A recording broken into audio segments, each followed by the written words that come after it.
Στην περίπτωση της τρομοκρατικής δράσης λέγαμε μήπως έχει κάνει κάτι, γιατί αυτοί για να σκοτώνουν, και εφόσον σκοτώνουν πολιτικά, το είχαμε φάει το χάπι, πρώτα δημοσιογράφοι και μετά ένα κομμάτι της κοινής γνώμης, για να σκοτώνουν με πολιτικά κίνητρα, μήπως κάτι έχει κάνει αυτός. Και περιμένουμε πώς και πώς να βγει η λεγόμενη προκήρυξη, αν θυμάστε, να τη διαβάσουμε, να την ξαναδιαβάσουμε, να διαλέξουμε και εμείς τα αποσπάσματα που θα διαβάσει η κοινή γνώμη και να κάνουμε και εμείς τα δικά μας συμπεράσματα και κάνουμε ερμηνεία επί των κειμένων ανθρώπων που αφαίρεσαν ανθρώπινες ζωές για να περάσουν το μήνυμά τους ή για να ικανοποιήσουν τα συμφέροντα αυτών που θέλανε να αφαιρούνται ανθρώπινες ζωές για να εξυπηρετούν τα δικά τους συμφέροντα. Και οριμάζοντας τη δημοσιογραφική έρευνα, για όσους δεν τους ενδιαφέρει απλά να μείνουν στη λογική της τρομοκρατίας που κάτω από ένα δίθεν πολιτικό μανδύα αφαιρούνται ανθρώπινες ζωές, γιατί κάποιοι δίθεν, όπως θέλουν να λένε, ακόμα και σήμερα κάποιοι από αυτούς οι ιδεολόγοι θεωρούν ότι η αφαίρεση ζωής είναι η καλύτερη λύση για να αποφύγεις κάποιον που δεν ωφελεί την κοινωνία στην οποία ζεις ή οι ρομαντισμοί του δεν σε ενδιαφέρουν, διαπιστώνεται από όριμους δημοσιογράφους στην πορεία των ετών, ίσως γιατί κάποιοι βαρέθηκαν δημοσιογράφοι να ακολουθούν με απόλυτο επιμητισμό το τι έκαναν οι άλλοι δημοσιογράφοι, αναπαράγοντας το ίδιο ακριβώς νοσηρό κύκλο διαχείρισης ενός άγριου κλίματος, μιας άγριας δολοφονίας ή της αφαίρεσης μιας ανθρώπινης ζωής που είναι το ανώτερο αγαθό, άρχισαν να ψάχνουν τι μπορούν να κρύβουν πίσω από αυτό. Διαπιστώσαμε λοιπόν αρκετοί δημοσιογράφοι, όχι πολύ μάλλον, λίγοι δημοσιογράφοι, για να είμαι πιο ειλικρινής, ότι αν όχι σε όλες τις περιπτώσεις, να πω στην πλειονότητα εξ αυτών, για να μην στενοχωρήσω πολύ κόσμο που μας ακούει σήμερα και δεν είναι στην παρέα μας εδώ, αλλά μπορεί να γίνει μια αναπαραγωγή της κουβέντας μας, είναι ομάδες απλών δολοφόνων που εκτελούσαν συμβόλαια θανάτου, όπως πολύ απλά και τετριμμένα και συνδεσμένα έκαναν και άνθρωποι του υποκόσμου ή γνωστοί μαφιόζοι. Απλά επειδή ήθελαν να έχουν και ένα δικό τους προφίλ και να μπορούν αργότερα σε ένα ενδεχόμενο, πιθανό ενδεχόμενο σύλληψή τους, εντοπισμό τους, σε όποια χρονική στιγμή συμβεί αυτό, να μπορούν να επικαλεστούν κάτι για να δικαιολογήσουν αυτό το αιματηρό, εξαιρετικά κτηνώδες και χυδαίο έργο τους, προπαρασκεύαζαν την εικόνα του αγωνιστή, του οραματιστή, που θέλει να αλλάξει την καταραμένη ζωή των συνανθρώπων του και του ιδίου και έχει μπει στον πόλεμο. Έχει μπει στην ακραία λύση. Και γνωρίζοντας αυτά τα πρόσωπα στην πορεία, μέσα από συνεντεύξεις, μέσα από τις μαρτυρίες τους, τις καταθέσεις τους και διαβάζοντας μέρα-μέρα κομμάτια από το βιογραφικό της ζωής τους, που συνήθισαν και εξαιρετικά φτωχό, τόσο φτωχό δεν φαντάζεστε, μια εκκλησία θα μπορούσε να διακρίνει κανείς στη δική του ζωή, διαπίστωνες ότι απλά ο υπόκοσμος βρήκε άλλο μοντέλο εκφρασής του. Είχαμε λοιπόν τον υπόκοσμο των νέων εγκληματιών που παρέμεναν στις γειτονιές, φτιάχνοντας μικρές μαφιώτικες ομάδες που εκβίαζαν και εκβιάζουν μικρούς συμβουλάριους εγκληματίες σε κέντρα διασκέδασης, σε μικρές ή μεγάλες επιχειρήσεις, σε γειτονιές, στην Πολύβουλη πρωτεύουσα, στη Θεσσαλονίκη και σε κάποιες μεγάλες πόλεις.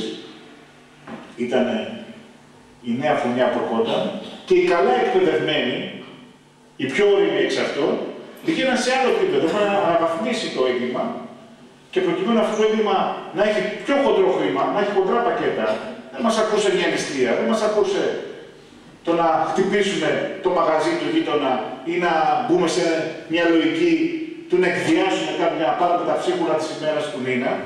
Ήθελαν τα χοντρά πακέτα.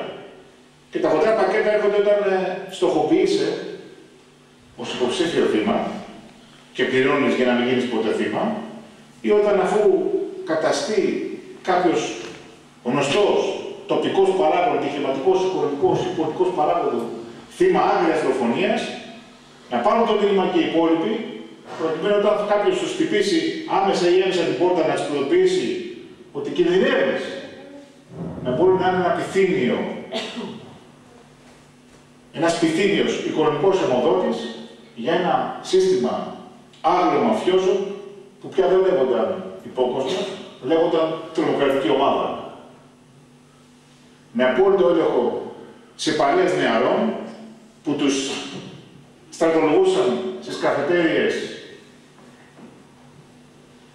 στους χώρους όπου το διαδίκτυο γινόταν συντροφιά των νέων, στους χώρους όπου το γήπεδο δεν προσέφερε κανένα θέαμα, προσέφερε θέαμα και μάλιστα αιματηρό μόνο η κερκίδα, δηλαδή σε νέους οπαδούς, σε παιδιά δηλαδή άβουρα, ανήλικα κυρίως άτομα ή στα πρώτα μετεφηβικά χρόνια που πλέον μέσα δεν είχαν βρει ακόμα την ταυτότητά τους και η ταυτότητά τους τους πρότεινε να γίνουν γρήγορα άντρες και γρήγορα ισχυροί και γρήγορα φόβητρα για την κοινωνία που θα κέρδισαν το σεβασμό όλων, αρκεί βέβαια αυτός ο σεβασμός να έχει την πειθαρχία τους απέναντι σε σένα που τους στρατολογείς και τους εκπαιδεύεις, τότε ο στρατός μεγάλωνε. Άρα λοιπόν, η τρομοκρατία δεν είναι μια απλή υπόθεση που κλειδώνει σε εντοπισμό προσώπων, συλλήψεις, καταδίκες.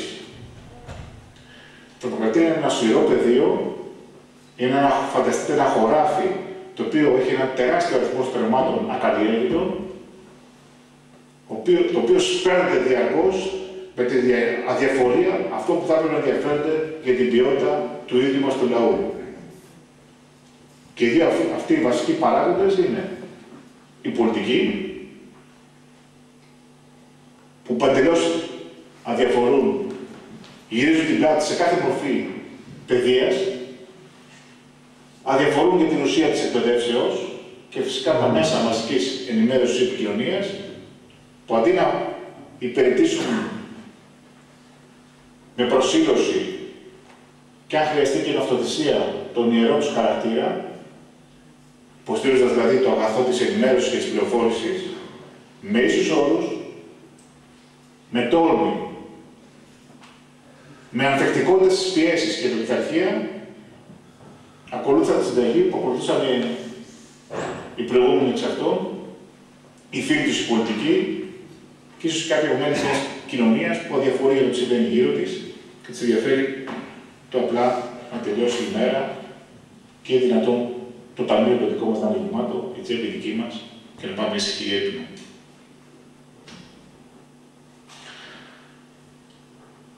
Βία τρομοκρατία.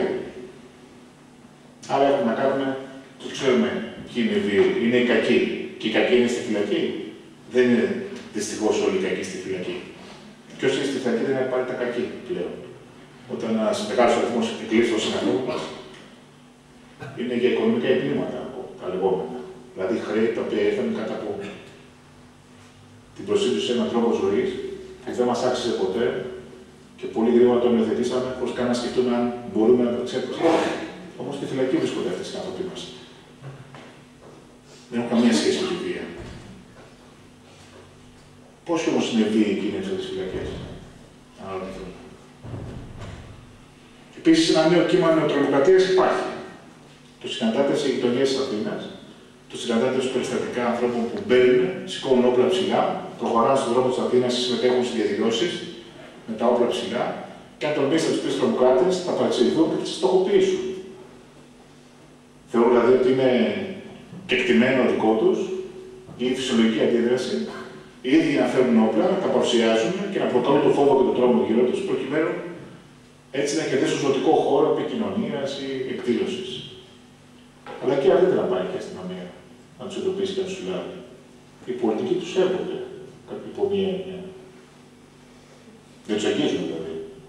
Έχετε δει καμία σχετική ερώτηση στη Βουλή, βουλευτή ή κάποια σχετική τοποθέτηση αρχηγού κόμματος που να προκαλέσει μια προημερησία διτάξεως συζήτηση στη Βουλή για το πόσοι νέοι ή πόσοι νέοι μας στατολογούνται ως οπαδοί και χρησιμοποιούνται στα γήπεδα για να ξεφορτώνουν κόσμο, για να μαχαιρώνουν ένας τον άλλον και αργότερα μετακινούνται ως μικρές ομάδες τα ίδια πρόσωπα, με τον ίδιο αριθμό ταυτότητας, με το ίδιο όνομα και επώνυμο, με το ίδιο βιογραφικό, μεταφέρονται και γίνονται μπαχαλάκιδες σε γειτονιές Αθήνας και καταστρέφουν περιουσίες ανθρώπων, με το ίδιο όνομα, με το ίδιο επώνυμο, με τον ίδιο αριθμό ταυτότητας. Και τα ίδια άτομα αργότερα τα βρίσκεις σε κάποια αριστεία, κάποιους αυτούς τρόπους να συλλαμβάνονται μεταξύ των συλληφθέντων, να βρίσκεις ένα από το ίδιο πρόσωπο, με το ίδιο όνομα, τον αριθμό δικτυακού ταυτότητας, με τα ίδια τακτικά αποτελέσματα και τα ίδια πρόσωπα, αν παραμείνουν ασύλληπτοι, εξελίσσονται και πάνε πού πιστεύετε? Χάνονται, αλλάζουν χώρα, αλλάζουν επίπεδο δράσης. Γιατί έχουν περάσει τα πρώτα τεστ.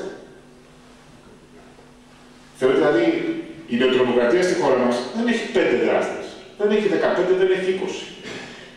Έχει άγνωστο αριθμό υποστηριχτών σε όλες τις ηλικίες και κυρίως νέων ανθρώπων. Ανθρώπων που βρίσκονται στην περιφερή ηλικία μεταξύ των 18 έως 25 ετών. Και είναι κολαπτώμενοι δολοφόνοι τρομοκράτες στο αύριο.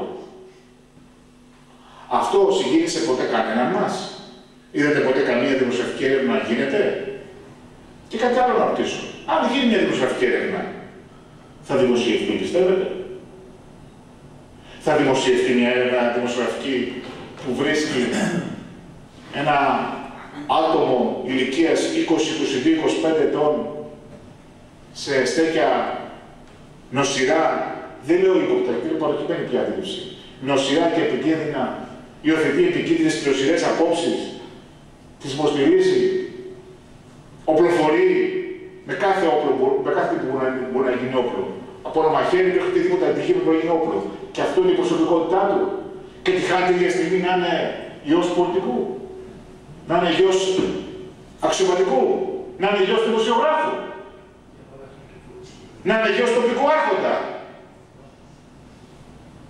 Αντιλαμβάνεστε γιατί η δημοσιογραφική έρευνα οριοθετείται και δεν προχωράει σε αυτά τα σημεία? Γιατί συναντάμε τον ίδιο τον εαυτό εκεί. Τα παιδιά μας συναντάμε. Τα παιδιά των διπλανών μας, των φίλων μας. Τα παιδιά των ανθρώπων που βρίσκονται και στη βαθμίδα της δημοσιογραφικής ιεραρχίας και πάνω από εμάς. Αλλά για το παιδί του γείτονα, για το παιδί του ξένου, θα τρέξουμε να τον τραβήξουμε με την κάμερα, να ψάξουμε το βιογραφικό του και το πιο απλό, για την πιο απλή παραβατική δραστηριότητα, για το απλό επιτεύγμα, θα τρέξουμε γρήγορα να τον διακοπεύσουμε δημοσιογραφικά, θα τρέξουμε γρήγορα να τον κάνουμε, να τον κρεμάσουμε στα μανταλάκια, όπως λένε, και γρήγορα να στήσουμε και την καταδίκη του σε σημείο να δώσει ένα ηχηρό μήνυμα στην κοινωνία. Θα το πούμε περήφανοι για το δίκαιο των λόγων μας. Όταν όμως συναντάμε τον ισχυρό στο περπάτημα το δημοσιογραφικό, μπροστά μας δηλαδή, και ο ισχυρός μπορεί να είναι κάποιος πραγματικά ισχυρός, να είναι η αδυναμία δική μας. Το παιδί μας δηλαδή. Η γονέα μας. Τι γίνεται εκεί? Δυστυχώς δεν θα γίνω φιλικός και συμπαθής, αλλά νομίζω ότι η βία και η τρομοκρατία υπήρχε, υπάρχει και θα υπάρχει, γιατί ό,τι μπορεί να σπείρει αυτό το νοσηρό καρπό, εμείς το συντηρούμε και το πανηγυρίζουμε. Πάμε τώρα στη βία, στο τίτλο «Βία, τρομοκρατία των μέσων μαζικής ενημέρωσης».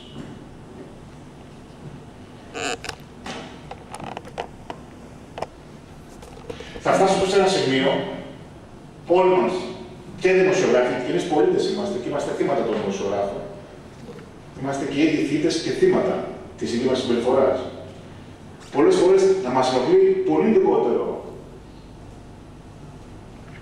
η βιολογική ζημιά της βίας και της τρομοκρατίας της ένοπλης, μας ενοχλεί λιγότερο ενώ στο να το συζητάμε δημόσια, προς Θεού, μην παρεξηγηθώ. Και θα μας απασχολεί πολύ περισσότερο και θα γίνεται περισσότερη κουβέντα μεταξύ μας και αν τολμάμε θα την κάνουμε και πιο δημόσια για την τεράστια ζημιά που προκαλεί η βία και η τρομοκρατία της πληροφορίας και της μεθοδευμένης είδησης. Πιάνουμε προσωπικότητες. Όποιο βρούμε ισχυρό οικονομικό παράγοντα, τον κοιτάμε με δέος, τον αντικρίζουμε και λέμε καλημέρα, καλησπέρα, καληνύχτα. Αν έχουμε έναν πιο ισχυρό οικονομικό παράγοντα από αυτόν που καλημερίσαμε, να μας δώσει στοιχεία για το πρώτο άτομο, ευχαρίστως να τον κρεμάσουμε στα μανταλάκια, γιατί έχουμε κάνει το δυνατό να μας υποστηρίζει, γιατί μας έδωσε Το ρεπορτάζ μας έδωσε την αποκαλυπτική είδηση. Τι και αν είχε ίδιος λόγους να το κάνει που τον εξυπηρετούν μέσα στον επιχειρηματικό ανταγωνισμό. Για μας ένα ρεπορτάζ είναι.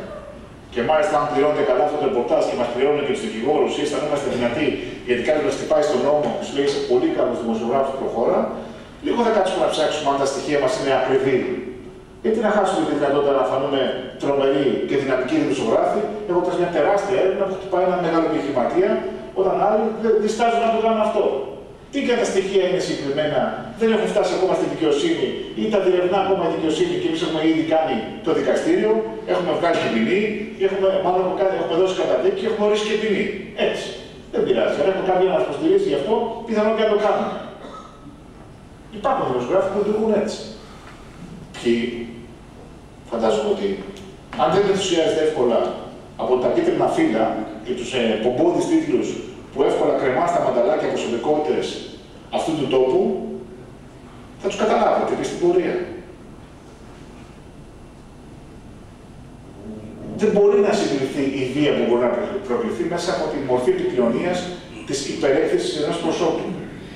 Του διασυμβού δηλαδή και της δημόσιας διαπόμπευσης. Αυτού του είδους η βία είναι στο σύγχρονο πολιτισμό μας ό,τι πιο επιζήμιο μπορεί να επιφέρει άνθρωπο σε άνθρωπο. Γιατί?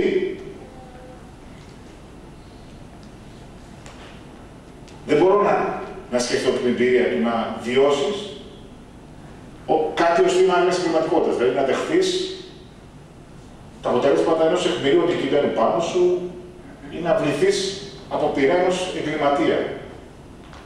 Δεν το έχω βιώσει. Εύχομαι να μην το βιώσω ποτέ.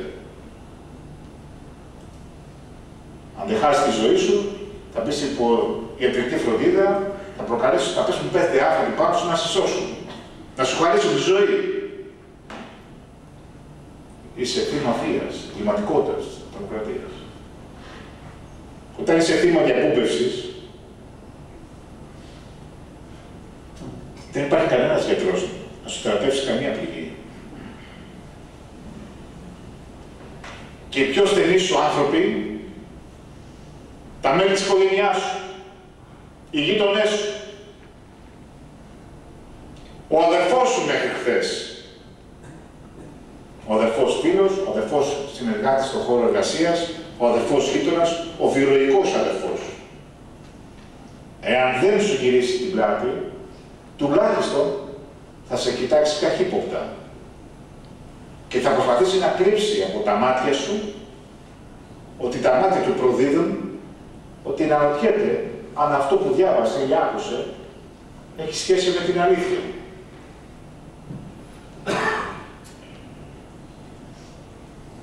Ποιος θα πληρώσει ποτέ για αυτού του είδους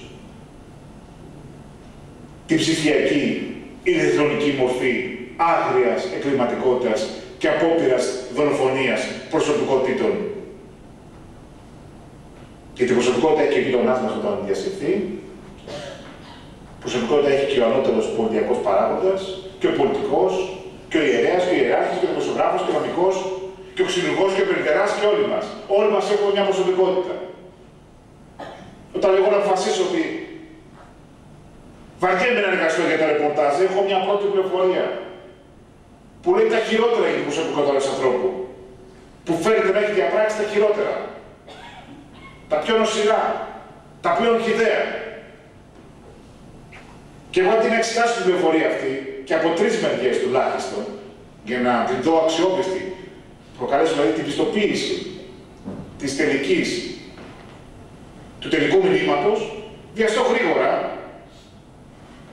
να το μεταφέρω στο ρεπορτάζ μου, να το περάσω στους υπονοούμενους στην τοπική κοινωνία ή στην κοινωνία των ανθρώπων στους οποίους απευθύνομαι μέσα από το ραδιόφωνο μου, την τηλεοπτική μου εκπομπή, μέσα από το γραπτό μου λόγο στην εφημερίδα, δεν μου κοστίζει κάτι. Στη χειρότερη να πω και μια συγγνώμη μετά από 2, 3, 6 μήνες, 1 χρόνο, 2 χρόνια και βρε αδερφέ παρασύρθηκα.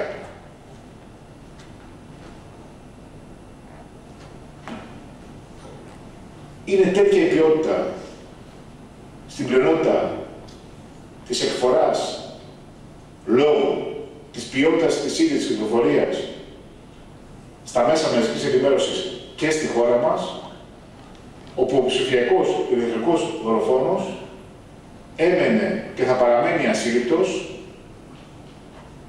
και το θύμα του, όποτε και όταν δικαιωθεί, δεν θα νιώσει ποτέ πραγματικά καμία δικαίωση.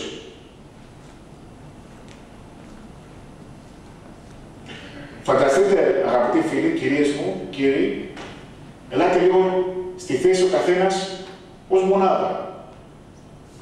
Ως μια απόλυτη μονάδα. Ο καθένας από εσάς. Σκεφτείτε δηλαδή μια στιγμή στη ζωή σας, όπου διαβάζετε, βλέπετε ή ακούτε κάτι, που σας ξυλώνει, γιατί αυτό είναι το συναίσθημα που έχεις εκείνη τη στιγμή, μόνο αν το βιώσεις μπορείς να το καταλάβεις, σως να είναι πολύ απλά να κατανοήσεις ή να δεις με συμπάθεια τη θέση ενός άλλου ανθρώπου, γιατί είναι σε χειρότερη θέση από σένα. Φανταστείτε πώς είναι όταν κάποιος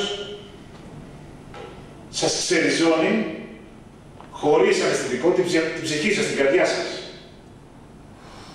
Μπορείτε να φανταστείτε τον εαυτό σας σε αυτή τη θέση.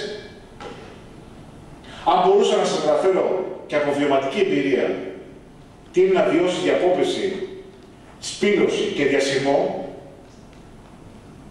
όποτε και αν δικαιώνεσαι, η στιγμή του μαρτυρίου σου είναι μια συγκλονιστική στιγμή που δεν μπορεί να ξεπεραστεί με τίποτα. Δεν έχει γιατρό, δεν έχει θεραπεία, δεν έχει παυσίπονα. Δεν έχει αναισθητικό. Νιώθεις να είσαι με δεμένα μάτια, σε μαύρο σκοτάδι, δεμένος σε έναν κορμό και νιώθεις μόνο τους πόνους, τους ήχους και τα αποτελέσματα των λίθων που ρίχνουν πάνω σε σένα πρόσωπα που δεν γνωρίζεις και πρόσωπα που δεν σε γνωρίζουν. Και αποφάσισα εκείνη τη στιγμή ότι είσαι άξιος λιθοβολισμού. Και εσύ νιώθεις με δεμένα μάτια ότι τρέχουν αίματα, ότι σπάνε οστά στο κρανίο σου, στο στήθος σου, στα χέρια σου, στα πόδια σου. Νιώθεις εκείνη τη στιγμή ότι δεν μπορείς να αντιδράσεις. Εύχεσαι μόνο, αν πιστεύεις στο Θεό, ο Θεός να κάνει τη δουλειά. Αν δεν πιστεύεις σε τίποτα, κάποια δύναμη δυνατή να σε πάρει από αυτό που ζεις και να σε στείλει κάπου αλλού. Δεν θες να ζεις πια. Αν θεωρήσουμε ότι αγαπάμε κάτι που είναι η ζωή μας και η ζωή των άλλων ανθρώπων, εκείνη τη στιγμή δεν θες να ζεις. Δεν επιθυμείς άλλο τη ζωή. Γιατί νιώθεις ότι δεν σε επιθυμεί κανένας αυτή τη ζωή. Ποιος λοιπόν έχει το δικαίωμα να αποφασίσει τη σταύρωση ενός ανθρώπου?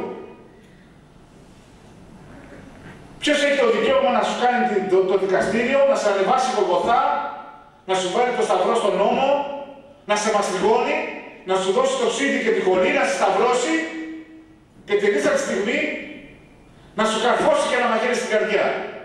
Γιατί αργείς να φύγεις από αυτή τη μάτια εικόνα που βαρέθηκε να βλέπει πια. Τέτοιο σεβασμό έχει η προσωπικότητά σου και την ύπαρξή σου. Ποιος έχει αυτό το δικαίωμα?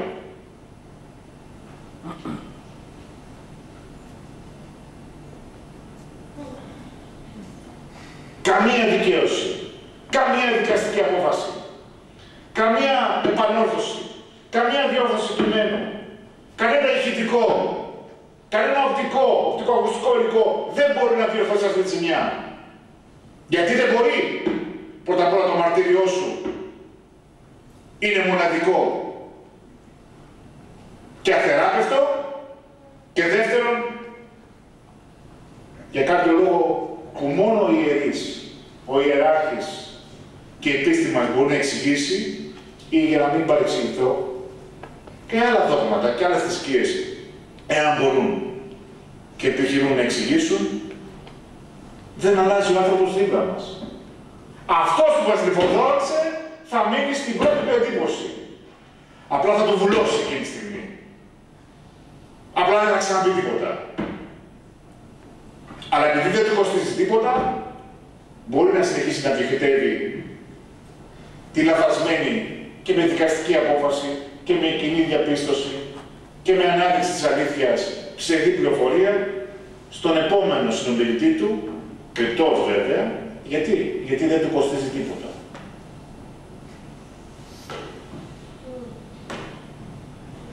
Οι δημοσιογράφοι με λίγα λόγια, αγαπητοί φίλοι, κυρίες μου, κύριοι, είναι και αυτοί οι άνθρωποι με τα ελαττώματά τους. Όπως άνθρωποι με τα ελαττώματά τους και τα προτέρηματά τους είναι και αυτοί που διαβάζουν, ακούν και βλέπουν τους δημοσιογράφους. Και επειδή εγώ είμαι πάρα πολύ απεσιόδοξος για να εγγυηθώ την ποιότητα των δημοσιογράφων και πρώτα απ' όλα τη δική μου ποιότητα, θα σας παρακαλούσα γονατιστός να μην μου επιτρέπετε ποτέ και για κανένα λόγο να βιαστώ να βγάλω συμπεράσματα για κανέναν άνθρωπο. Όποια δύναμη και αν έχει στη κοινωνική μας ζωή ή όσο αδύναμος και αν είναι στο μικρό ή μεγάλο κοινωνικό μας περιβάλλον. Μην μου το επιτρέπετε αυτό. Μην με κάνετε χειρότερο από όσο χειρότερος και κτηνώδης και απάθανος μπορεί να γίνει ο ίδιος. Μην μου το επιτρέπετε. Αντιδράστε. Κλείστε την τηλεόραση στην τηλεοπτική μου εκπομπή. Αλλάξτε σταθμό στη ραδιοφωνική μου εκπομπή. Γυρίστε την πλάτη στο κείμενό μου στην εφημερίδα, στο περιοδικό. Και ψάξτε για άλλους. Ανθρώπους που ακόμα κρατάνε τη συνείδησή τους καθαρή. Μην ξενάρθετε σε μένα. Μην μου επιτρέψετε να γίνω αυτός που αύριο θα σας καταδικάσει. Γιατί κάθε καταδίκη που επιτρέπετε απέναντι σε έναν άνθρωπο που δεν σας ενδιαφέρει το πώς ζει και το πώς καταδικάζετε, σταυρώνετε και θανατώνετε επικοινωνιακά, αύριο θα είμαι εγώ εκεί και θα κυνηγάω εσάς.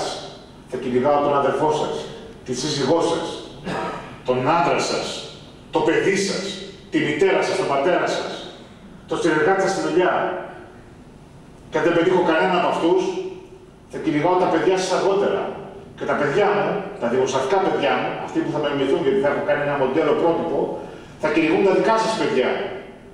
Και αυτή η ιστορία νοσηρής, μα τόσο σιωπηρής, εγκληματικής δραστηριότητας δεν θα σε πάσει, δεν θα τελειώσει ποτέ. Γιατί θα μου έχετε επιτρέψει να είμαι κτηνώδης και να παίρνω τη δύναμη του μέσου, τη δύναμη της επικοινωνίας, της πληροφορίας και της ιδεοσιογραφίας που οφείλω να χειρίζομαι με συνείδηση, με όρους δεοντολογίας, με όρους πειθαρχικής λογικής, με όρους νόμου, συντάγματος, με όρους ήθους, που αφορούν και τα χρηστά ήθη, αλλά και τη δική μου ατομική συνείδηση. Το είδος που θα έπρεπε να έχω ίδιος. Αν εγώ δεν μπορώ να λειτουργήσω έτσι, μην με αφήνετε να βγαίνω στις γειτονιές και να σφάζω συνειδήσεις.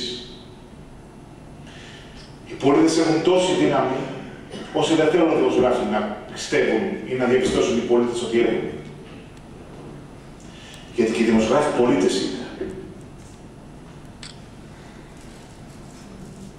Ένας ανοιχτός χώρος είναι. Πλέον ζούμε και στην εποχή του διαδικτύου. Δεν χρειάζεται να λέγεσαι δημοσιογραφό, μπορείς εύκολα να λέγεσαι δημοσιογραφός ανά πάσα ώρα και στιγμή, γιατί απλά μπορείς να μπεις στο διαδίκτυο, να φτιάξεις ένα ιστότοπο, να φτιάξεις δηλαδή ένα σπίτι, ένα χώρο, όπου εκεί θα γράφεις, θα εκφράζεις και κάποιοι θα το διαβάζουν. Και δεν χρειάζεται να βάλεις τα στοιχεία σου και το όνομά σου. Μπορείς δηλαδή στο διαδίκτυο να είσαι ο άνθρωπος που φανταζόσουν, ο άντρας ή η γυναίκα που ονειρευόσουν, η προσωπικότητα που δεν θα ήσουν ποτέ, που δεν θέλεις να είσαι ποτέ γιατί βαριώσουν να δουλεύεις, να διαβάσεις, να εργαστείς, να γίνεις καλύτερος και να βελτιωθείς, μπορείς όλα αυτά να τα κατακτήσεις, να τα δημιουργήσεις στο διαδίκτυο. Με μια πλαστή ταυτότητα ή φτιάχνοντας μια ταυτότητα στον εαυτό σου, με τη φυσιογνωμία σου και το όνομά σου, με προσόντα που δεν σου ανήκουν. Ή ισχυριζόμενος αρετές τις οποίες δεν έχεις. Και να είσαι εκεί. Και κάποιος σου δίνει αυτό το δικαίωμα. Ποιος? Ο τίποτα. Ο κανένας. Και γνωρίζοντας ότι είσαι για το τίποτα και με άδεια κανενός εκεί, υπάρχει ένα ειδικό ανθρώπων, υπάρχει ένα πλήθος ανθρώπων, των λεγόμενων χρηστών του διαδικτύου, που αντί